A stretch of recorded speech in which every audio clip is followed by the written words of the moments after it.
మావా, మీ టీలో ఎవరైనా పిడికిడు ప్లాస్టిక్ ముక్కలు కల్పిస్తే తాగుతారా? వాళ్ళని చంపేస్తారు కదూ. కానీ నిజం చెప్పాలంటే పేపర్ కప్ లో టీ తాగిన ప్రతిసారి నవ్వుతూ ఎంజాయ్ చేస్తూ మీరు చేస్తున్న పనదే. ఇది టీ కాదు మావా, వేడి వేడి విషం. అసలు ఆలోచించండి, నీళ్లు తగిలితేనే పేపర్ చినిగిపోతుంది కదా, మరి వేడి వేడి టీ పోస్తే ఆ పేపర్ కప్ ఎందుకు కరగట్లేదు? ఎందుకంటే దాని లోపల ఒక సీక్రెట్ ప్లాస్టిక్ లేయర్ ఉంటుంది.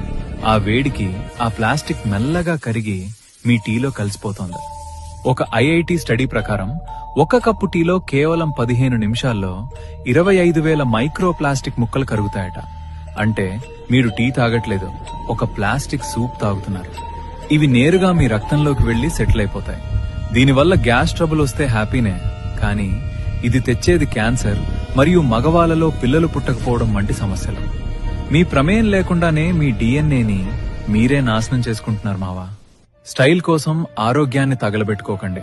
దయచేసి గాజు గ్లాస్ మాత్రమే వాడండి. ఈ నిజం తెలియక ఇంకా పేపర్ కప్ వాడుతున్న మీ ఫ్రెండ్స్ కి ఇప్పుడే షేర్ చేయండి.